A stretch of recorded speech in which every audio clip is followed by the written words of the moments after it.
Reservation Dogs Season 2. I was a fan of this show. It is a Hulu original.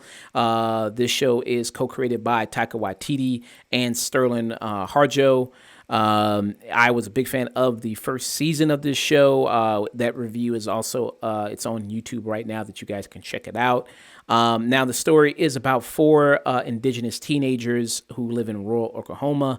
It's very much about their kind of personal stories. If you remember, it's a little bit of spoilers for the end of the first season. If you remember that their whole big plan was to gather all this money in order to leave for California. A lot of them ended up chickening out, except for the character of, let me see, I'll pull up her name, Elora. Her and the main rival bully girl of the other kind of rival kind of gang they were fighting, Jackie, they end up kind of going together off to California. You kind of see where that kind of picks up at the beginning of season 2. What were some of your thoughts with this season 2? I think this season 2 really was focused more on indigenous people. I felt like a lot of the writer and the directors they came in were really strong what they were trying to present. The serious topics they touched on and some of the cultural stories they did was very spot on, and I like some of the callbacks that happened, especially in the later episodes as we were closing out the season finale.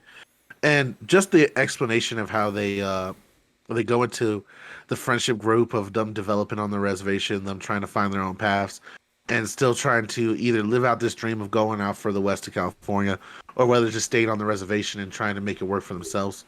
I think it was a really good pull back and forth throughout the season. But honestly, I want to ask you, and if you watched this, honestly, what was your opinion with this season? Because this season really delved very heavily into a lot of indigenous storytelling, indigenous culture, even down to the religious stuff. When they started touching about the ancestors, when Willie Jack goes to visit, I think it was Daniel's mom inside the women prison, which again, a lot of stories, especially about indigenous people, they don't talk about our modern conflicts and our modern situation, which is oftentimes dealing with our relatives and our loved ones in incarceration, either due to their own struggles with drug addiction or their own struggles with poverty, be it one or the other, or even down to the downright disrespect of the white man's ways, which sometimes we give a little credit to that neighborhood, I ain't gonna lie. But sometimes, it's something that we see in our neighborhood, and I'm glad to see it portrayed to a certain extent, and to see it not only portrayed, but not seen in a negative light where someone is less human for it, but they actually show the humanity of what's it like to be locked in and what you miss and how you try to reconnect with your loved ones or even your culture while you're suffering inside the bars. Yeah. So Nick, you haven't seen any episode of Reservation Dogs before at all? I've only seen the first episode. I kind of fell off it. I've been meaning to watch all of it. What were kind of some of you? So you saw the first episode. What were kind of some of your thoughts just from just the first episode there? Just from the first episode, I like that it is very much an insight to a culture that is, extremely foreign to me. I've lived in America for most of my life, but I know jack shit about Native American, at least modern Native American culture, and how how a lot of the ancestors influenced it in the present day. So I'm fairly ignorant about how it's portrayed in that sense, but I love the cast that we have. All the characters have great chemistry with each other. And it's just a fun show. It has that Taika sense of humor that I think is Taika at his best. Okay.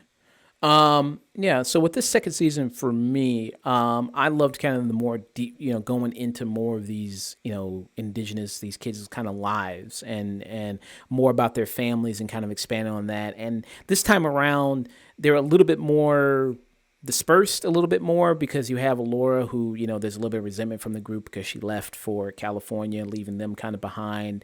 There's still that trauma from their friend Daniel not being there anymore. And things are kind of changing around them. Like their favorite hideout is now they got bought out, now being converted into, I think they said it was being converted into a mega church now.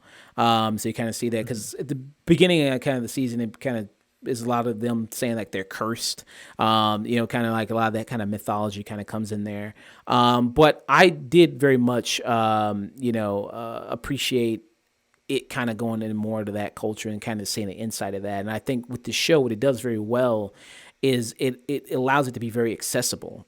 Because I think we also talked about during our review of the first season, where it showed, it talked about different portrayals of Native American indigenous people in media and how it's kind of only seen kind of one way of being this very stoic, very kind of nature or very serious, or, that they're very, kind of into, or it's about just purely like a past story and way in the past.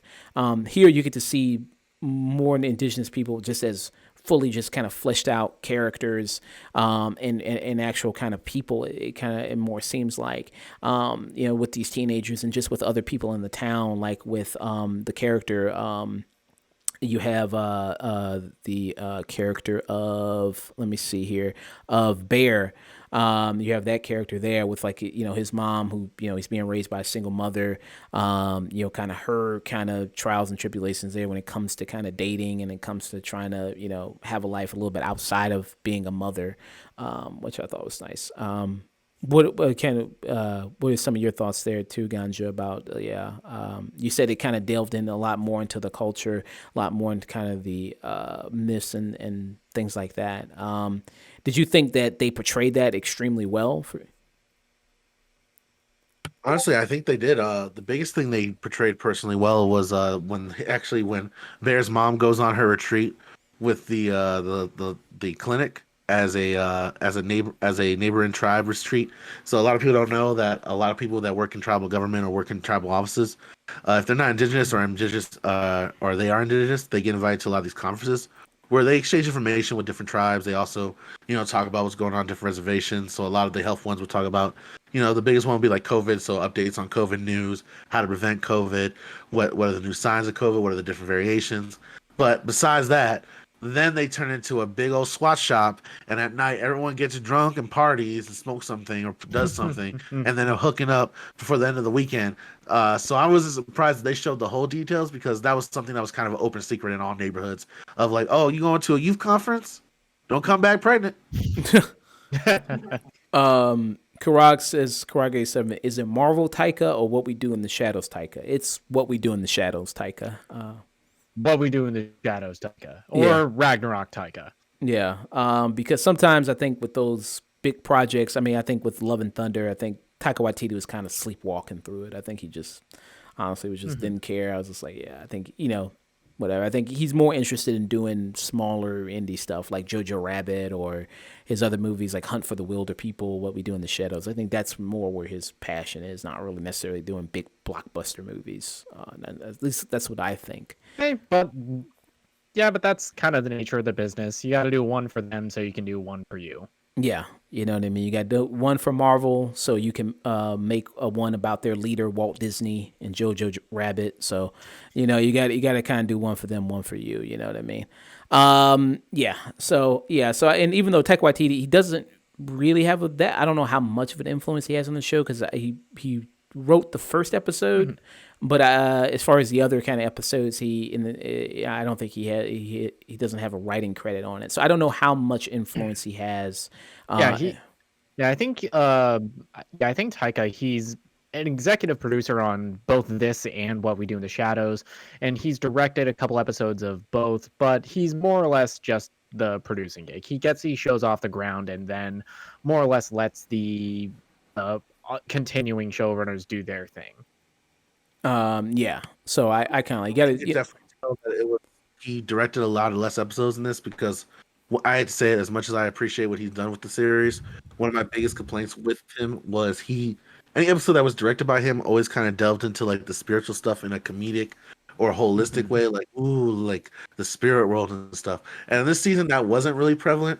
How we view the spirits and how we view our ancestors or any type of spirituality stuff, it is present in our world. It's not present in this like mythical, like spiritual place that you can only go under a certain trance. They do that later with fun drugs, but that's under a different like state of mind. But when we talk about, like, for example, when Laura, one of her his close relative, her grandma passes, the spirit is not any type of like ghost figure or any like blue Jedi hue coming off of them. It's just really just like relative interacting with another relative before they, for what they see as their essence going away forever, their last interaction with each other. And then they do the same thing with the spirits. So the spirits, still has his comedic tones, but he's not coming in such flamboyant ways before. And I think that's the second time he appears. He's like just taking a shit next to the main character Bear and just telling him to get his life together. Which, by the way, he has one of my favorite things where he just goes off on a rambling speech for 4 minutes. And Bear goes, "Do you even know what the fuck you say?" He's like, "I don't know, cousin nephew. Sometimes we just talk. But the thing is, you got to get your shit together." I do like him. I need to watch the show. Yeah, because that character, what's his name here? You have Dallas Goldteeth, who's the spirit knife man. He's William Knife Man. Who's there. And his whole thing is like he's this spirit that talks to the Bear character. He's Native American who fought, his self-proclaimed warrior who died at the Battle of a Little Bighorn. But the thing was, he didn't die in some like heroic big way. He died from his horse falling on him because his horse got tripped over in a gopher hole and it fell on him. That's how he died. So that's kind of a little bit of a comedic thing with him. So I do love him a lot. I think he's really good in here. And we mentioned before, and when we talked about the first season, of how they'll get a lot of legendary kind of people in the indigenous community to kind of come and guest on the show and be a part of it, which is really good too. I kind of like that stuff with him. And then what's going on with the Bear character, now he's got, doing a construction job, trying to, do that, have a little bit more responsibility. And there's like a big cameo that kind of comes in here. I don't know if you remember. Do you remember the Ocean Breeze guy? Do you remember him? Oh, hell yeah, bro. That was a fucking meme that I loved every minute of. Mostly because I'm a huge Fleetwood Mac fan, and Dreams is just one of those songs that hit no matter what the fuck state of mind you're in. So when he released that TikTok, I just kept re-listening to it. And it also didn't help that now that TikToks help Billboard sales. So like they were all like, I think number 10 or number 11 again back in the Billboard. So you could oddly hear Fleetwood Mac on the radio for a little bit.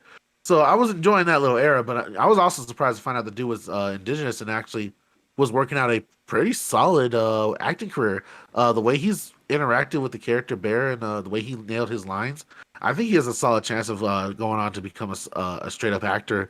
Don't even think within indigenous community movies or programs themselves, but even branch off into other stuff because he does have that cool gangster uncle vibe that people always look for these type of actors.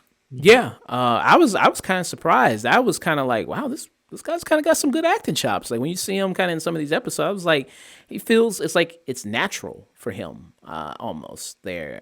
Do you remember the Ocean Breeze guy? Do you remember that, Nick, at all? That was TikTok that was kind of going around. I love that dude. Yeah, for people who don't know, you mean Vibes the person? Yeah. So the whole thing about like he just blew up where he just was drinking Ocean Breeze. He was riding on a skateboard and to Fleetwood's Mac Dreams. And that was it. That was the whole thing. And it just blew up and it just was just majestic. It was just like, damn. And you know what I mean? They even did like a commercial about it and everything, which he starred in.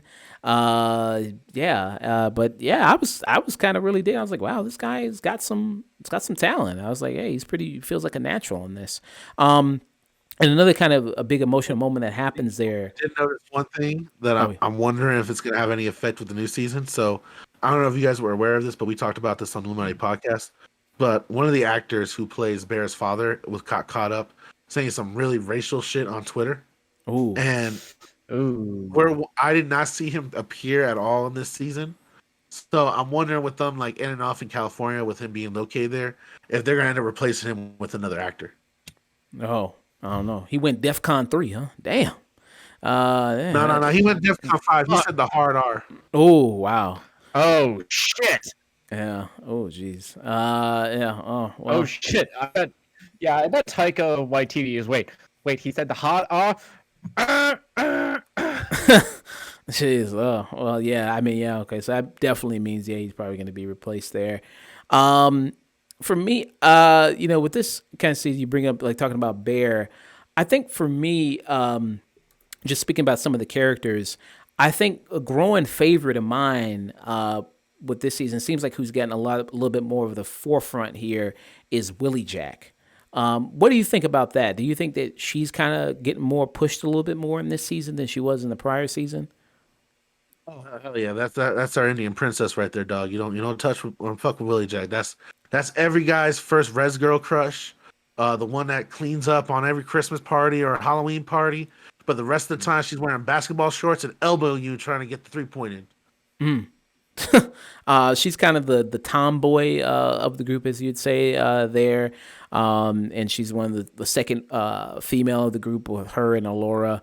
Yeah, I think that there's a lot more kind of push for her to kind of there and trying to keep the group together. And even the first episode begins with her talking to a picture of their deceased friend and Daniel.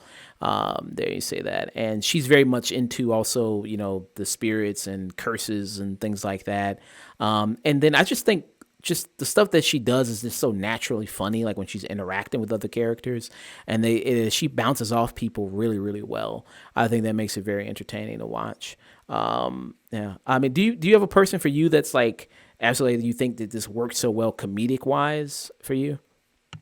I like Cheese personally. I think Cheese is one of those res kids that either grow up in the suburbs or they most of the time they hang on the res or they hang out with their like quote unquote white friends that are upper middle class.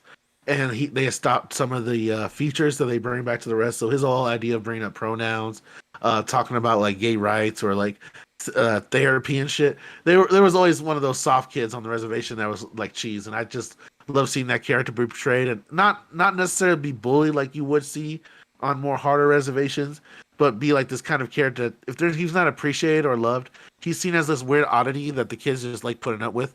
Because later on, he has an interaction with the quote unquote bully characters, and they just start hanging out with him later on. Yeah, he does. Cheese is kind of his solo episode that he has dealing with the whole adoption system that sometimes us indigenous folks have to go through. Cheese is kind of vibes the person, as Nick was talking about with the Ocean Breeze guy. He just, you know what I mean? I think that describes Cheese as well, where he just kind of is just kind of floating through and just kind of letting, life kind of experience him instead of the other way around. And yeah, I'd see that. I mean, he's got a lot of great stuff with him too and good scenes as well. Yeah, I still enjoy this season, this show. I enjoyed this season. I don't know if it's exactly better than the first season. I gotta maybe I'll rewatch it again. Maybe the first season, the second season, and I highly recommend people check this show out. It's on Hulu. If you have Hulu, Hulu original show, I recommend kind of checking it out and kind of binging it. 10 episodes each season. I think it's easily kind of bingeable. And I think you'll really enjoy it because I think the show does a great job at showing the lives of these indigenous people and combining it with great humor and emotional moments. Because when the emotional beats hit, you really feel it. And I think you do have, all these kind of actors here do very well, and the chemistry between them works really well. And you do really believe this friendship that they have with each other. And I think that makes it even more powerful. And I don't know what the woman who's playing Elora, I don't know what she's got going on or what cream she's using, but for her to be 29 and look kind of still 17, 18, that's some good skincare. Hey, great on you, because that's pretty amazing. When I first saw this show, I thought she was legit 17, 18 probably, at least, you know what I mean, or at least early 20s, but she's 29 right now, and it's like, wow, I totally believe that that she's kind of that age. But baby face, bro, with those high cheekbones, man, it fucks you up. Motherfuckers still think I'm in my early 20s, and I'm almost going on to 29. Lucky man, lucky man. What would you give this season 2? Honestly, what is the highest rating you guys have here again for? This is cinema. This is cinema. Honestly, this is the closest you're gonna get to This Is Cinema in terms of my regards. Especially if you're an indigenous person. Again, if you come from a different culture or if you're not really too big into the comedy or the different aesthetics that are portrayed here, I understand if you just enjoy it for what it is, or not even particularly enjoy it because it still delves heavily into the culture. But honestly, it's one of the best portrayals I've seen in a while. And I think the episode where Willie Jax goes sees Daniel mom inside the prison, and you have that moment where you see the ancestors from as many years and generations as it takes to get to Willie Jack and the mom at this point, is some powerful stuff, and it actually shows a lot of a lot of the how we hold our cultural backgrounds really close to our heart, and how when we talk about ancestors and stuff like that, it's not just sometimes we joke saying it in a joking way, but when we talk serious among friends and close people, that's how we see it as a continuation of a long line of people that suffered and tried and accomplished things, or even just their basic accomplishment was just surviving the hardest times possible, and make sure that it was possible for us to become what we become later on down the line. And I think that was a very strong episode that, if you're indigenous, is really going to pull a couple heartstrings, as well as some comedic episodes like when they hang out with White Jesus in California. Some great shit. Yeah. Yeah, I would give it a strong tune in for me. I think it's about the same rating I gave the first season as well. Yeah. Hey, if you ain't watching this show, you're missing out. Great TV. Great TV that you're watching, that you're missing out on. Plus, I like how they made a call back with the deer lady in later episodes when the main character cop, who's the reservation cop, hangs out with the drug dealer, and he accidentally gets him high, and they go running through the woods trying to learn like mystical information and shit from each other. Oh yeah, yeah. Yeah, that was nice. But yeah, that was Reservation Dogs. Thank you, Ganja. Thank you so much, man. No problem, kind sir. Thank you for giving me the opportunity to talk bullshit about Kanye West anti-Semitism and give him the praise that is Reservation Dog on Hulu. Yeah. Pimp your stuff. Let people know where they can find Of course. you. Man. Well, when I'm not pimping out my stuff, you can go find me over on the Chat Attack almost every day of the week on Twitch. We are the pre-show for doubletoasted.com. So if you're a fan of that, as well as us, go give us a follow and go give it a check out. As well as go check out my own show, the Illumanti Podcast. It's about cultural stuff, politics, history. And right now, we are challenging our audience to know if they are not cowards, they need to start smoking crack. If you want a reference to why that is our new slogan, go check our previous episode. And a shout out to the rapper Viper. Okay. Awesome. Yeah, that is awesome. Okay. Well, hey man, thanks for coming on. Much appreciated. We appreciate you, Ganja. Yeah, I'll make sure to check out the latest stream. Every time I come out here, hang out, y'all. Yeah. All right, man. Take care. Peace, y'all. Have a great show. Yeah.